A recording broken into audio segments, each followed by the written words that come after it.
श्री गुरुवे नमः।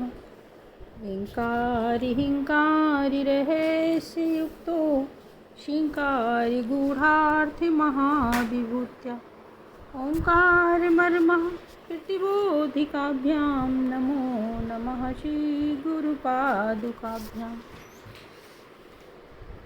ओम पूर्णं मदः पूर्णम् इदं पूर्णात् पूर्णम् उदच्यते पूर्णस्य पूर्णम् आदाय पूर्णम् एव अवशिष्यते। ओम शांति शांति शांति। ओम। प्रणाम भगवान पुरुषोत्तम योग स्वामी अखंडानंद सरस्वती जी का दिव्यगण और भगवान इसमें श्रीमद् भगवद गीता के 15वें अध्याय के 7वें मंत्र की व्याख्या चल रही है भगवान। और आगे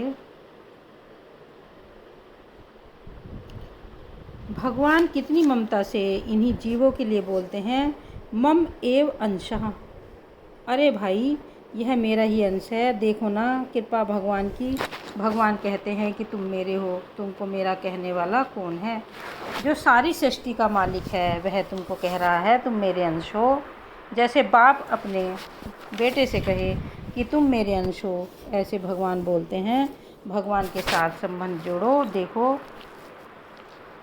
एव और जोड़ दो, और एव और जोड़ दिया माने मेरे ही अंश हो, किसी दूसरे के नहीं।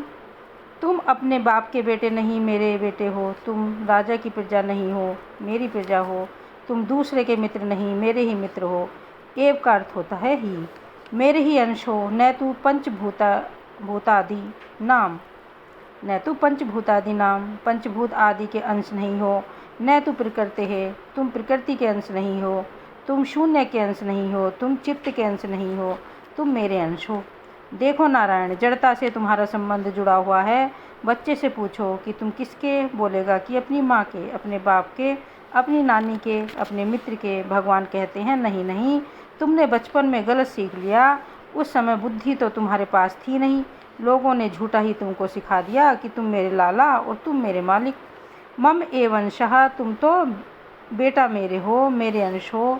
देखो, भगवान के बारे में जितना जितना समझते जाओगे उतनी उतनी ममता समझ में आती जाएगी, और भगवान के बारे में जितनी कम समझ होगी उतनी उतनी उनकी ममता को तुम कम समझोगे। नमूने के लिए एक बात वेदांत की ले लो। परमात्मा जो होता है वह देश में कटा पिटा नहीं होता। देश माने पूर्व पश्चिम उत्तर दक्षिण ऊपर नीचे, उसमें यह सब भेद नहीं होता, परिच्छिन्न में होता है। तो उसका अंश कैसा होगा? अगर आकाश का अंश होता तो कैसा होता, और धरती का अंश होता तो कैसा होता? जैसे काल है तो दिन काल का अंश है कि नहीं? काल कहे कि हे मनुष्यों, यह तुम्हारा जो दिन है, मास है, वर्ष है, घंटा, मिनट, सेकंड है, यह मेरा अंश है। ठीक है, लेकिन काल में अंश कैसे होता है? काल में स्वतः है अंश नहीं होता, उपाधि से होता है। सूर्य और पृथ्वी दोनों जब चल रहे हैं, चंद्रमा को लेकर पृथ्वी चल रही है, सूर्य स्थिर है और पृथ्वी को लेकर सूर्य चल रहा है। ध्रुव स्थिर है। मतलब क्या हुआ? जब उपाधि है माने जब विषय की उपाधि होती है और उसमें परिणाम होता है, चीज़ बदलती हैं, दिन और रात होते हैं, तो काल में हम अंश बना लेते हैं। सोचो, सूर्य और धरती न हो तो काल में दिन और रात का अंश बनाने वाला कौन होगा? कोई नहीं होगा। काल में जो परिच्छिन्नता है वह औपाधिक है, माने पृथ्वी और सूर्य की उपाधि से ही काल में यह वर्ष, मास, पक्ष का अध्यारोप किया गया। वस्तुतः काल में न वर्ष है, न मास, न पक्ष, न दिन, न रात है। अच्छा, हम जहाँ बैठे हैं उसके बाएं पश्चिम हो गया, और जो दाहिने है वह पूर्व हो गया, जो सामने है वह उत्तर हो गया, और जो पीछे है वह दक्षिण हो गया। जो ऊपर है सो ऊपर हो गया, और जो नीचे है सो नीचे। लेकिन यह क्या देश में वास्तविक है? लेकिन यह क्या देश में वास्तविक है? छत पर बैठेंगे तो हमारा सिर नीचे हो जाएगा, और सिंहासन पर बैठे हैं तो हमारा सिर ऊपर हो रहा है। तो यह ऊपर नीचे क्या है? जो अभी बाएं है एक क्षण में दाएं हो सकता है, और जो दाएं है वह एक क्षण में बाएं हो सकता है। माने देश में देह की उपाधि से पूर्व पश्चिम उत्तर दक्षिण है, पृथ्वी की उपाधि से पूर्व पश्चिम उत्तर दक्षिण है। वास्तव में देश में पूर्व पश्चिम उत्तर दक्षिण रूप अंश है ही नहीं, वह कल्पित है देश में। अच्छा, आकाश में ऊपर नीचे क्या बिल्कुल कल्पित है? अब देखो भगवान को तुम कितना जानते हो। यदि तुम भगवान को जानते हो कि वह देश से कटता नहीं, परिपूर्ण है, और काल से वह कटता नहीं, अविनाशी है, और वस्तु से कटता नहीं, सर्वस्वरूप है, सर्वात्मा है, सर्वकारण है, सर्वाधिष्ठान है, सर्वाभाषक है। अब वह परमात्मा यदि कहे मम एव अंशः, तो उसमें अंश क्या होगा सोचो। अरे भाई, परिच्छिन्न वस्तु का अंश दूसरे ढंग का होता है और अपरिच्छिन्न वस्तु का अंश दूसरे ढंग का होता है। अब इसको कोई वेदांती कह दे कि अपरिच्छिन्न ब्रह्म में अंश नहीं होता, अपरिच्छिन्न का स्वरूप ही होता है, उसमें तो लौकिक रीति से अंश इवांश, अंश के समान अंश की कल्पना की जाती है समझाने के लिए।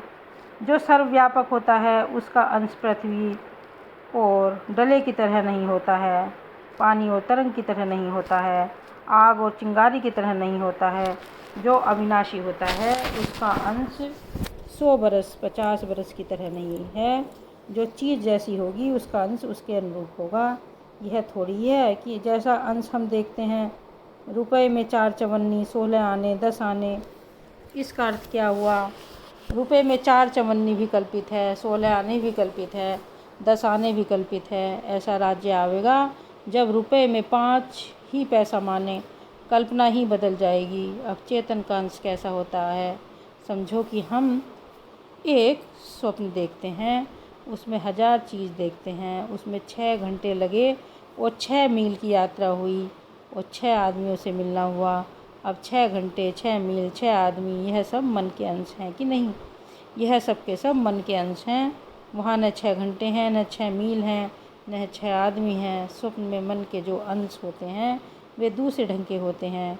इसी प्रकार स्वयं प्रकाश आत्मा का जो अंश होता है वह दूसरे ढंग का होता है। परमात्मा का जो अंश होता है वह दूसरे ढंग का होता है।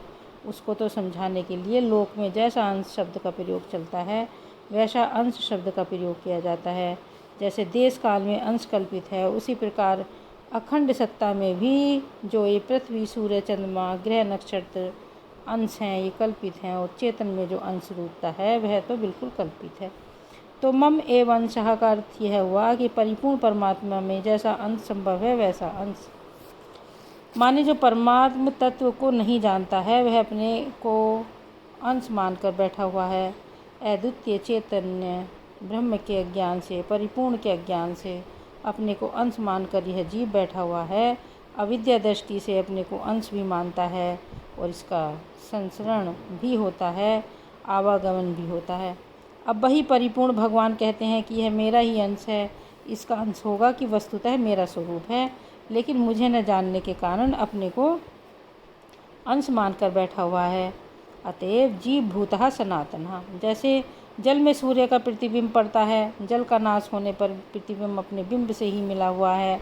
जैसे घट की उपाधि से आकाश घटाकाश के रूप में भासता है, लेकिन घट रूप उपाधि का यही यदि बाध कर दिया जाए, घड़े को फोड़ना नहीं, घड़ा फोड़ने पर घटाकाश महाकाश नहीं होता है। जो वस्तु स्थिति जानता है वह जानता है कि घड़ा रहते हुए भी आकाश अखंडित ही है। वह तो घट की उपाधि से ही उसमें खंड भाव की प्रतीति होती है। तो कहने का अभिप्राय यह हुआ कि परमात्मा के अज्ञान से जीव ने अपने को अंश तो मान लिया है, लेकिन वह परमात्मा का ही अंश है, कोई जड़ वस्तु प्रसूत नहीं है, वह अखंड चेतन ही है। मम एव अंशः का अर्थ है कि सूक्ष्म शरीर की उपाधि को, अविद्या की उपाधि को, प्राण की उपाधि को स्वीकार कर लेने पर भी वह तत्वतः मेरा स्वरूप ही है। ओम शांति शांति शांति। प्रणाम भगवान।